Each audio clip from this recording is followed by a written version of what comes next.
যারা অন্যায় করেছে তাদের বিরুদ্ধে আমাদের প্রতিবাদ এবং মমতা ব্যানার্জির প্রশ্রয় দেয়নি, তাদেরকে অবশ্যই তাদেরকে দল থেকে বের করে দিয়েছে। প্রত্যক্ষভাবে না হলেও পরোক্ষভাবে এরা কিন্তু এটা মানে যে এদের দলে বহু চোর ডাকাত ছিল যাদেরকে বের করে দেওয়া হয়েছে, আর তার জন্যই তো বোধহয় সাধারণ মানুষেরা, বাংলার মানুষেরা এদেরকে ভোট দিয়ে চলেছে। কাকে ভোট দেবে বছর? ভোট তৃণমূলকেই দেবো, কেন ওরা তো ভালো কাজ করেছে, চোর হোক জাত ভালো। অবশ্যই একটা দল চালাতে গেলে বৃহৎ যখন বড় হয়ে যায় তখন দু একজন থাকে। তৃণমূলে সবাইকে চোর বলা উচিত হয়নি, তৃণমূলে সবাই রাগ করাটা স্বাভাবিক, কারণ তৃণমূলের 25% চোর, বাদবাকি 75% হচ্ছে ডাকাত।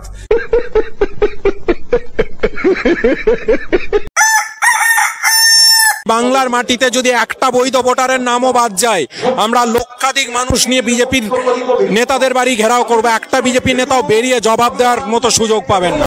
এসআইআর করছে ভারতবর্ষের ইলেকশন কমিশন, কিন্তু এই এসআইআর এর ফলে যদি একটাও নাম বাদ যায় বাংলার থেকে, তাহলে নাকি এরা বিজেপি নেতাদের বাড়ি ঘেরাও করবে লক্ষাধিক লোক নিয়ে। বাংলার মাটিতে যদি একটা বৈধ ভোটারের নামও বাদ যায়, আমরা লক্ষাধিক মানুষ নিয়ে বিজেপির নেতাদের বাড়ি ঘেরাও করবো। কোনো লজিক রয়েছে? কারণ এসআইআর করছে কমিশন, আর যদি নাম বাদ যায় এরা ধরবে বিজেপি নেতাদের। আমরা লক্ষাধিক মানুষ নিয়ে বিজেপির নেতাদের বাড়ি ঘেরাও করবে, একটা বিজেপি নেতাও বেরিয়ে জবাব দেওয়ার মতো সুযোগ পাবেন না। Are you comedy me? বন্ধুগণ, খেলা কিন্তু জমে উঠেছে, আসো খেলবো, খেলা হবে। এইবার এটাই দেখার বিষয়, খেলা তো শুরু হয়ে গেছে, কিন্তু কতটা খেলা গড়াতে পারে সেটাই দেখার বিষয়। বাংলার সমস্ত মানুষ এক হয়েছে, মমতা ব্যানার্জি একটা কথাই বলেছে, যার আধার কার্ড আছে সেই ভোটার। বিভিন্ন নিউজ চ্যানেলগুলোতে শুনছিলাম যে 10-15 হাজার টাকার বিনিময়ে নাকি দালালরা আধার কার্ড বানিয়ে দিচ্ছে। ভাবছিলাম যে আমার বাড়ির গরুটারও একটা আধার কার্ড বানিয়ে নিই তাহলে। শুভেন্দু অধিকারী বলছেন যে এই রাজ্যে 26-এর নির্বাচনে হিন্দুত্ববাদী সরকার গঠিত হবে। শুভেন্দু অধিকারী কি বলছেন গুরুত্বপূর্ণ নেই, আগের দিন তোমাদেরকে বলেছিলাম শুভেন্দু অধিকারী যাই বলুন, ওনারা বুঝে গেছেন বাংলায় 2026-এর নির্বাচনে 26 পেরোবে না। 2026-এর নির্বাচনে 26 পেরোবে না। Are you comedy me? ভাই, কেউ বলছে বাংলায় 2026-এর বিধানসভা নির্বাচনে বিজেপি 26টা আসন পেরোবে না। 2026-এর নির্বাচনে 26 পেরোবে না। আবার কেউ চ্যালেঞ্জ করে বলছে 35টা আসন পেরোবে না। আমি চ্যালেঞ্জ করে বলছি, বিজেপি এবার 35টা আসন পেরোবে নাকি সন্দেহ আছে। আবার অপরদিকে কেউ বলছে 30টা আসন পেরোতে পারবে না, 30টা আসনই পাবে না। 30-এর নিচে যদি বিজেপির আসন সংখ্যা নেমে আসে তাহলে মনে রাখবেন, না থাকবে বিরোধী দল, না থাকবে বিরোধী দল নেতা, না থাকবে বাঁশ, না বাজবে বাঁশি। ভাই, তোমরা আগে নিজেদের মধ্যে এটা ক্লিয়ার করে নাও যে বিজেপি 26টা আসন পাবে নাকি 30টা নাকি 35টা। আমার একটাই টার্গেট, বিজেপিকে 30-এর নিচে নামিয়ে আনতে হবে, যাতে বিরোধী দলনেতা পদটাই বিধানসভায় না থাকে। এসআইআর করার যে চক্রান্ত বিজেপি, কারণ ওই যে বললাম তারা সোজা পথে জিততে পারবেন না, তাই ঘুরপথে বৈধ ভোটারদেরকে বাদ দিয়ে এসআইআর করে জেতার চেষ্টা করছেন, কোনো লাভ হবে না। প্রথমত এসআইআর করছে ইলেকশন কমিশন, আর এরা বলছে এসআইআর করছে বিজেপি, এবং দ্বিতীয়ত এসআইআরটা করা হচ্ছে যাতে করে যে সমস্ত মানুষেরা মারা গেছে, যাদের নাম এখনো ভোটার লিস্টে থেকে গেছে, সেই সমস্ত নামগুলোকে বাতিল করার জন্য, কিংবা অনুপ্রবেশকারী যারা ইললিগ্যাল ভাবে আমার এই ভারতবর্ষে প্রবেশ করেছে, তারাও বিভিন্নভাবে হয়তো ভোটার কার্ডে নাম তুলিয়েছে, তার জন্য তাদের নামগুলো বাতিল করার জন্য, সেটার জন্যই করা হচ্ছে। আর এরা বলছে ঘুরপথে জেতার জন্য নাকি করছে। এসআইআর করার যে চক্রান্ত বিজেপি, কারণ ওই যে বললাম তারা সোজা পথে জিততে পারবেন না, তাই ঘুরপথে বৈধ ভোটারদেরকে বাদ দিয়ে এসআইআর করে জেতার চেষ্টা করছেন, কোনো লাভ হবে না। আসলে মনের মধ্যে ভয় ঢুকে গেলে উল্টো পাল্টা তো একটু আদ্রু বলবে নাকি। শুভেন্দু অধিকারী বলছেন তৃণমূলের সকল নেতা মন্ত্রীরাই চোর, কি বলবেন? শুভেন্দু অধিকারীর দলের লোকেই তো চোর। রাজস্থানে কি হচ্ছে আমরা দেখেছি, মোদীর রাজ্যে কি হচ্ছে, সমস্ত জায়গার তো তারা তো আমাদের থেকে বড় বড় চোর, তারা তো ডাকাত। শুভেন্দু অধিকারীর দলের লোকেরাই তো এক একটা চোর, তারা তো ডাকাত। কিন্তু আমি ঠিক বুঝতে পারলাম না, অনুব্রত মণ্ডল, পার্থ চ্যাটার্জি, জ্যোতিপ্রিয় মল্লিক, এদের মতো সাধুদেরকে কেন গিয়ে জেলের মধ্যে থাকতে হলো। এমন গুত্তনি দেবো না। শুভেন্দু অধিকারী এটাও বলছেন যে রাজ্যে নাকি 26-এর নির্বাচনে হিন্দুত্ববাদী সরকার গঠিত হবে। সম্পূর্ণ মিথ্যে। ওরা মানুষকে, ওদের দলকে আস্থা জোগাচ্ছে যাতে কর্মীরা উৎফুল্লভাবে কাজকর্ম করে। আদৌ ওদের মাটির তলায়, হ্যাঁ, আদৌ ওদের মাটির তলায় পা নেই, পায়ের তলায় মাটি নেই। আরে কাকা, না না, ওটাই হবে, আদৌ ওদের মাটির তলায় পা নেই।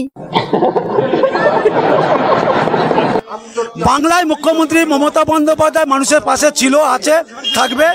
যেভাবে জন্ম থেকে মৃত্যু পর্যন্ত যে প্রকল্প ঘোষণা করেছে, এবং পরিযায়ী শ্রমিকদের কথা ভাবুন না, আজকে পরিযায়ী শ্রমিকদের কাজ না দিতে পারলেও বাংলার মুখ্যমন্ত্রী মমতা বন্দ্যোপাধ্যায় তাদের 5,000 টাকা করে ঘোষণা করে দিয়েছে। আরে জিও, এই না হলো আমার রাজ্যের প্রকৃত কাকা। আমার রাজ্যের না হলে এইরকম চিন্তা ভাবনা কোথাও থেকে আসতে পারে নাকি? আজকে পরিযায়ী শ্রমিকদের কাজ না দিতে পারলেও বাংলার মুখ্যমন্ত্রী মমতা বন্দ্যোপাধ্যায় তাদের 5,000 টাকা করে ঘোষণা করে দিয়েছে। আজকে পরিযায়ী শ্রমিকদের কাজ না দিতে পারলেও বাংলার মুখ্যমন্ত্রী মমতা বন্দ্যোপাধ্যায় তাদের 5,000 টাকা করে ঘোষণা করে দিয়েছে। শুভেন্দুকে বলে দেবেন 30-এর বেশি আসন পাবে না বাংলায়। এটা লিখে রাখুন, আমি বাপি ঘোষ বলছি, লিখে রাখুন, 30-এর বেশি বিজেপি আসন পাবে না। বিজেপি চাইছে বাংলাতে ও কোনোদিন দখল করতে পারবে না, তাই জন্য ওখানে হিন্দি ভাষাভাষী আর বাংলাকে ডিভাইড করছে। ভাই, আমি এটা দেখে অবাক হয়ে গেলাম। মিছিলের মধ্যে একজন প্রতিবাদ করছে কি জন্যে, বাংলা ভাষার ওপর নাকি সন্ত্রাস চলছে। যাই হোক, এটার জন্য প্রতিবাদ করছে। আর কে প্রতিবাদ করছে? যে কিনা বাংলা ভাষাভাষীর লোক নয়, এমনকি সে বাংলা ভাষাটাও ঠিকঠাক বলতে পারছে না। ও চাইছে কি আমরা যেখানে কেন্দ্র বিজেপি শাসিত যা রাজ্য আছে ওখানে আমরা বাঙালিকে অত্যাচার করব, কি আমরা হিন্দি ভাষাভাষীকে একজুট করবো। এটা কোনোদিন আমাদের বাংলা মানতে পারবে না। আমি রাহুল যাদব, আমিও হিন্দি ভাষাভাষী, কিন্তু আমি বাংলার উপর যে অত্যাচার হচ্ছে, আমরা ওই অত্যাচার বিরুদ্ধে সব থেকে আগে আমরা থাকবো। আসলে এরকম ভণ্ড আপনি সব জায়গাতে পাবেন।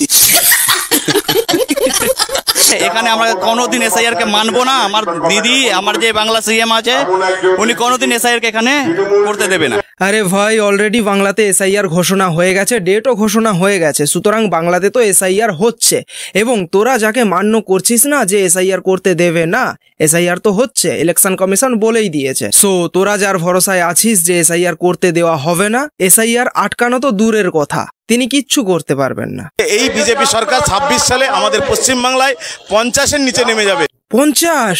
এ তো ভাই অনেক সিট সংখ্যা, যেখানে এদের একজন নেতা বলছে যে 26 পেরোতে দেবে না। 2026-এর নির্বাচনে 26 পেরোবে না, সেখানে ইনি 50 বলছেন। এই বিজেপি সরকার 26 সালে আমাদের পশ্চিমবাংলায় 50-এর নিচে নেমে যাবে।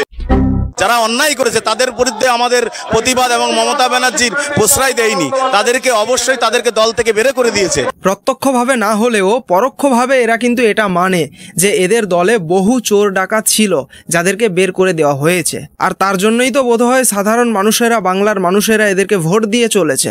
কাকে ভোট দেবে বছর? ভোট তৃণমূলকেই দেবো। কেন? ওরা তো ভালো কাজ করেছে, চোর হোক জাত ভালো। অবশ্যই একটা দল চালাতে গেলে বৃহৎ যখন বড় হয়ে যায় তখন 2-1 জন থাকে। তৃণমূলে সবাইকে চোর বলা উচিত হয়নি। তৃণমূলের সবাই রাগ করাটা স্বাভাবিক, কারণ তৃণমূলের 25% চোর, বাদবাকি 75% হচ্ছে ডাকাত।